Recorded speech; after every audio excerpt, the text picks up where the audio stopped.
One of the important things to say about the kind of thinking about technology and the future of technologies is that we can learn a lot from its past. And if we look at places like Japan, when the kind of version of the smartphone took up in about 2000, which is Docomo, one of the kind of converging factors was you had a kind of collapsing of social, mobile and locative media in one.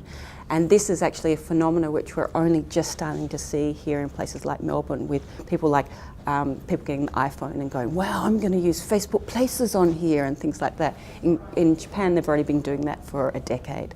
So we have a lot to learn. Definitely. I mean, I think there's been, people have said that the gaming is like this century's television. It really is the most popular medium. So it's the medium that a lot of people understand. And what we've seen is there's kind of three characteristics that have featured games in the 21st century, which has been mobile, social and casual. And this has allowed for big audiences. So you no longer got the kind of boy geek playing the game. You know, those stereotypes have been completely imploded. You've now got your typical gamer is actually like a 42-year-old woman, so I mean that kind of completely throws that out of the water.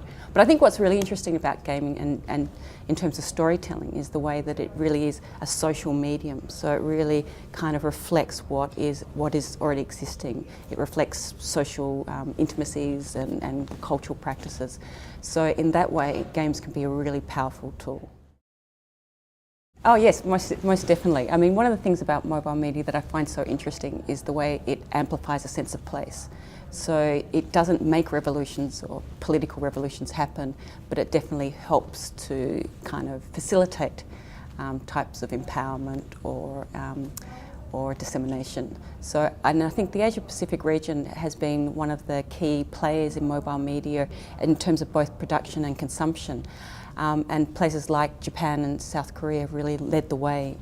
But I think what we'll see in the next coming years is places like Indonesia really starting to play a big role in mobile media in terms of very kind of innovative practices, user innovation.